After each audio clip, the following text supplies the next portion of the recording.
Well, hey guys, this is Scot Ariane from this Nomadic Idea, and on today's show we are coming to you live from Quartzsite, Arizona, and it's all about our camper van, the camper van lifestyle.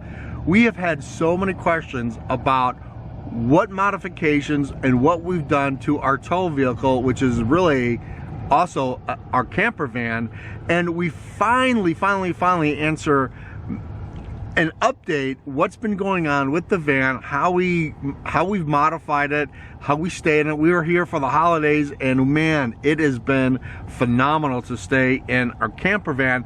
I'm gonna show you some of the updates that we've made, but more importantly, if you are a nomad and you are, man, if you are gonna van life it, and I don't care what it is, ProMaster, I don't really care, we're gonna show you some gear that you're really gonna need to have out here.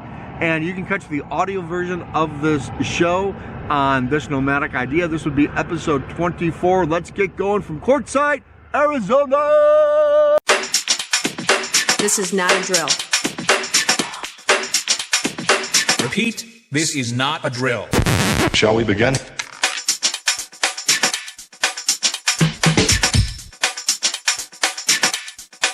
Let's begin. Shall we begin? So we are in Quartzsite, Arizona, right before, it's still December, right before the crowds come in for the RV show, and we're just camping out here, man. We're just having a good time, and a lot of ATVers out here.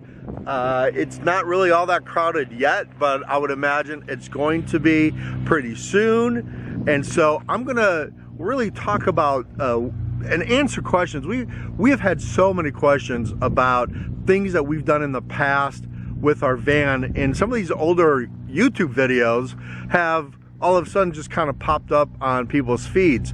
So I'm going to give you an update and answer those questions about, you know, what we've done and how we use our tow vehicle for our camper van. So yeah, let's get started with one of the most crucial pieces of gear that I think every nomad should have, whether it's van, whether you're an RVer. So, and this is a pretty important gear. I use this thing all the time. Tri-fold camp shovel.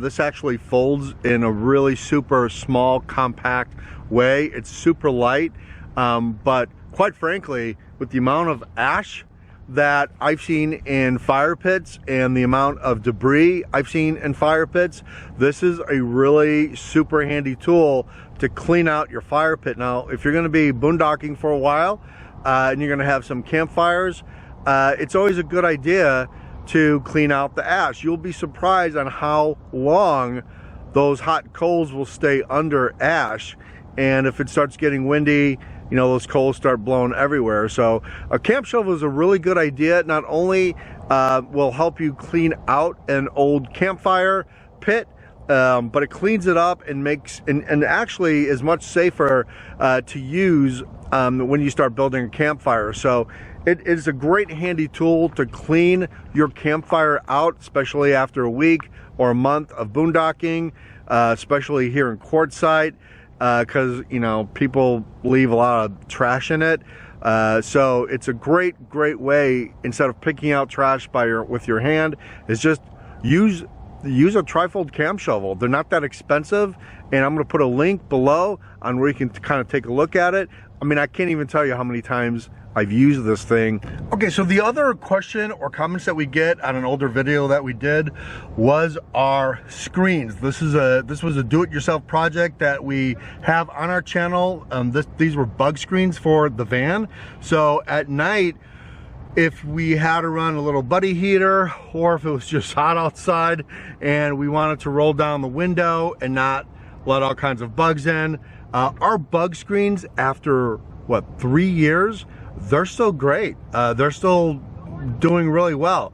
So we haven't really made any kind of modification with it. So if you look, see that old video of van bug screens, they're still holding up really well. So for people that have asked that question about how they're holding up, they are phenomenal. For an update I would tell people that if you've drilled in snaps into the frame of your door like we did, every once in a while I would take some WD-40 and just put it on those snaps. They do rust, so keep those things really clean. The WD-40, you'll thank me later.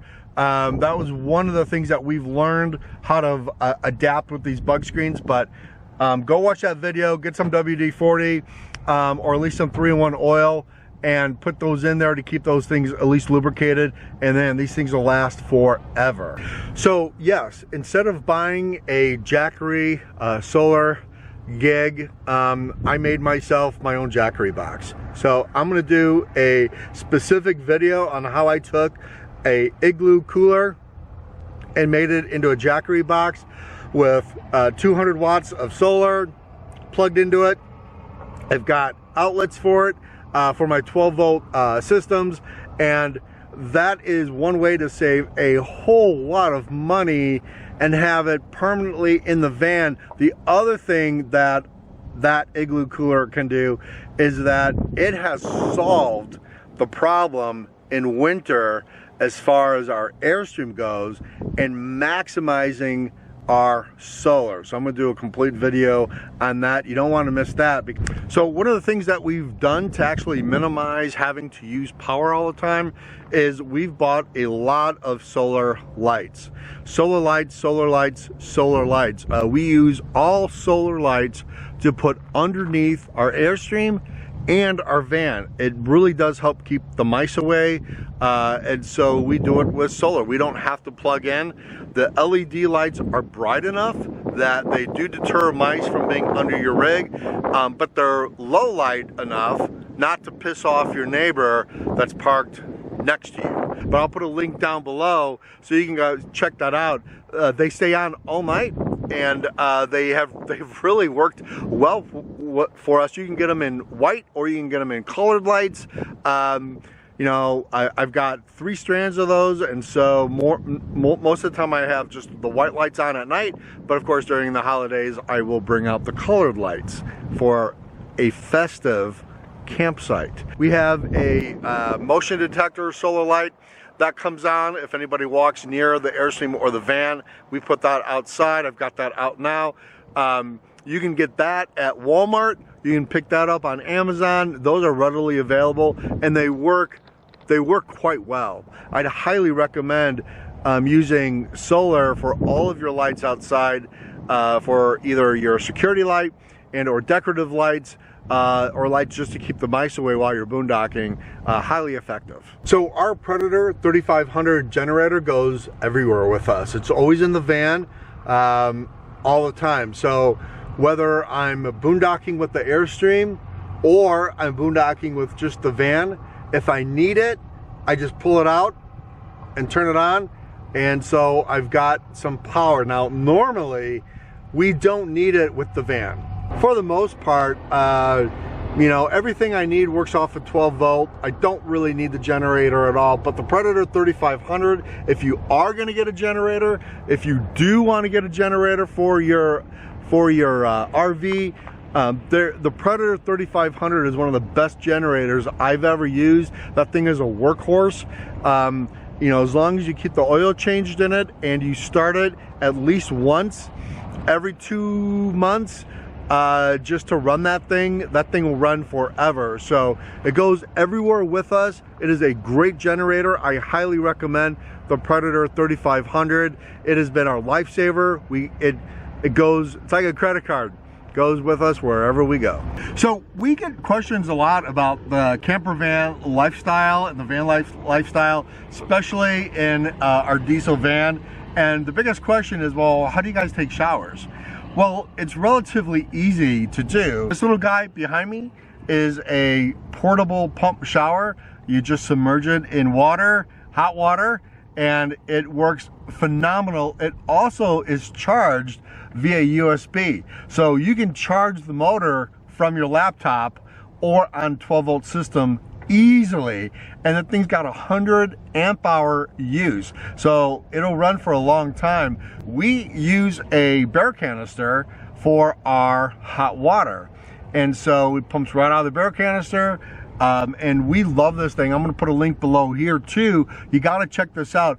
I've seen a few other people on YouTube use this quite a bit. A lot of van lifers use this, but in a pinch, even if you're not going to use it to take a shower, it is a great dog washer, because you know our dogs do like to roll in stuff that is highly inappropriate for them to be rolling into. So if you're looking for something mobile to like wash off your dog, clean your dog, or even clean your muddy boots or whatever, it's also a great portable device. If you are using a razor or you're towing an ATV, it is a great way just to clean off all the mud off of your gear without having a whole brouhaha of gear and equipment. Again, we put hot water in the bear canister because we do a lot of backpacking. We have to have a bear canister in some national parks anyway, so why not multi-use your gear? So Ariane and I, we make coffee in the morning. We're never not going to make coffee in the morning,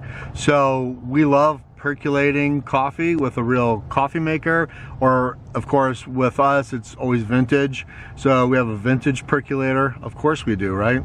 We have a vintage RV, why not have a vintage coffee maker? So we have gone through camp stoves after camp stoves after camp stoves, but you know, I find myself only really utilizing the one burner, and if I have to cook, I'm probably going to cook in and over on our hibachi. So it was just taking up room for a 2-burner big Coleman stove. So we bought the 1-burner Coleman stove that you can buy. You can order on Amazon, you can buy it at Walmart if they have them. Sometimes it's hit and miss with that particular stove. They don't run on propane, they run on butane. So you have to get the butane canisters. The last Walmart I went to, they had tons of them. So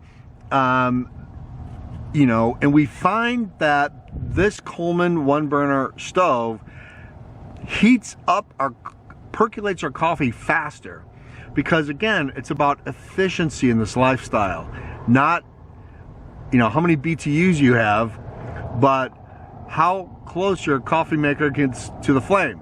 So in our case, the percolator is so much closer to the flame. Even though the stove is a lower BTU, it heats up and makes coffee faster because it's more efficient. The other ones we had, you know, you set your percolator on there and there was such a big wide space between the flame and the top or the bottom of the percolator that, you know, if it was windy, it just took forever. I mean, it took me like 30 minutes one time to percolate coffee. So with this Coleman 1-burner, I can percolate coffee and get a boil going on in 10 minutes, which is so much faster than we've used before. The other product too, along with coffee, and this is kind of a hack that we've learned over the years, is that, you know, when you're out here and you want to percolate coffee, even when you're on solar and if you have a regular coffee maker, you know, it takes up a lot of energy to keep the hot plate going. And so, you know, you use the initial wattages to start your coffee maker in the morning time, or with us, you know, it takes that initial flame to boil the water, but then the coffee, then what? So if you turn off the hot plate, your coffee's gonna get cold. So one of the things that we've used, and this is tried and true, this product's been around forever. I mean, forever, and it's the most underutilized product to keep your coffee hot. It's a Stanley thermos. Yeah, I know, it's old school, man, but I'll tell you, this thermos will keep coffee hot, and I mean hot, for a whole lot longer than 30 minutes. And so what we do is we percolate the coffee, and even when we used our little small coffee maker on solar, we would turn off the coffee maker and pour that into that thermos. I'm telling you, it's the best investment if you like coffee in the morning and you want to keep your coffee hot, but you don't want to use the energy off of solar and or keep a propane flame going, or in our case now, a butane flame going, and reheat coffee. Buy a Stanley thermos. you'll thank me later. It is one of the best hacks to keep coffee hot for a long period of time that we've ever seen. And of course, the little buddy heater that keeps us warm at night. Really, do I have to turn that thing on also, especially out here in Quartzsite? But occasionally it does get cold, and occasionally, you know, you want to turn it on for a little bit. Of course, this is the whole idea then behind our window screens that we made. So it all kind of comes around, right? So we can crack open a window, we can get some ventilation, and at the same time, you know, keep things from blowing in to the van, bugs and stuff like that. Which there probably won't be any bugs in the wintertime when we turn that little buddy heater on, but we've made sure that we have proper ventilation in there, and yeah, it does keep us warm. We've had no problems with it in the van. Again, we don't really use it that much.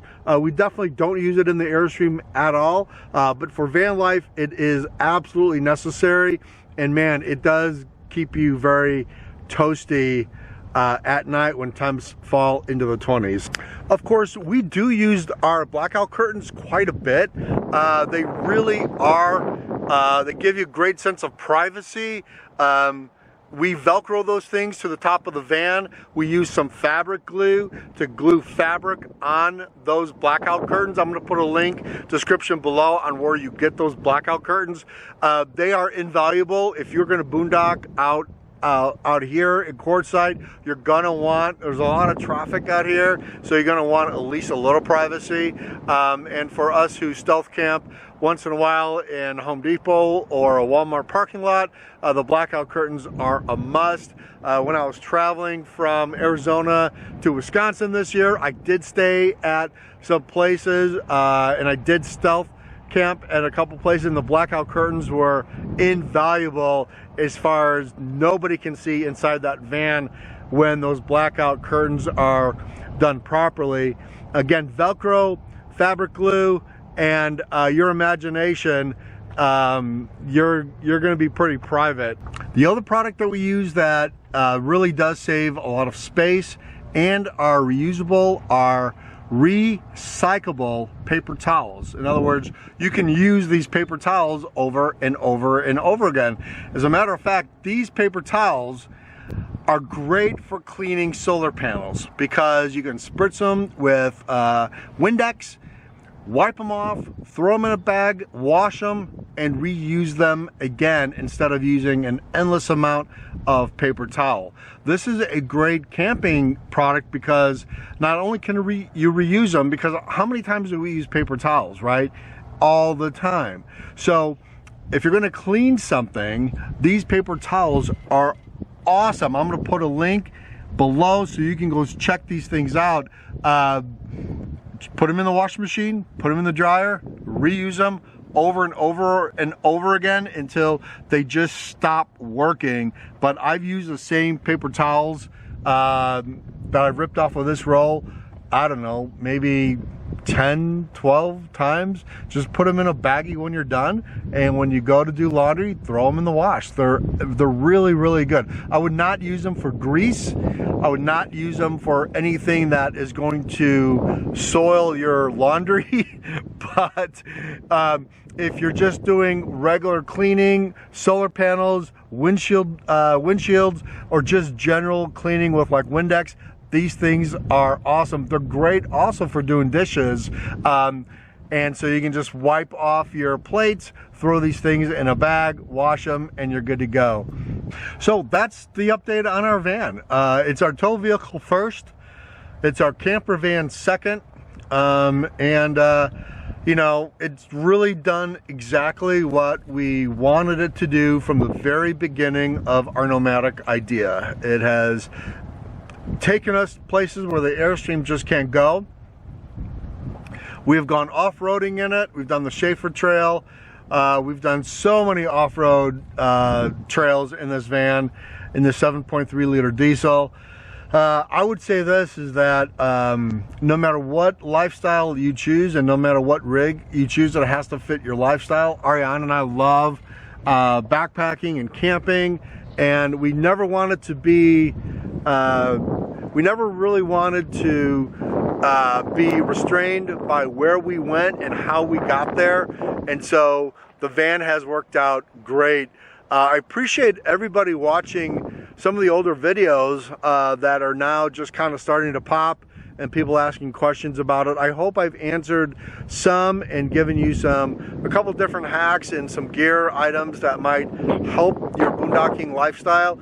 I absolutely use all these. I wouldn't go out here without any of these. I've used them all many times, and you know, depending on your lifestyle, it really is you know, there's no perfect rig. There's nothing that's going to be perfect out there. So this is episode 24, you guys. If you want to catch the audio version, which is a whole different show, we talk a little bit about RV life versus van life. And so that's also found on this Nomadic Idea. So anyway, the wind is picking up. It's a cloudy day in Quartzsite, Arizona. It's good to be with everybody. I hope you guys had a great holiday. I hope you guys have a great 2022. God, I hope 2022 turns out to be a good year for all of us. And we will see you guys later. Every Sunday night, 8 o'clock Eastern Standard Time, we always put on a show here on this Nomadic Idea. We'll see you guys later. Bye.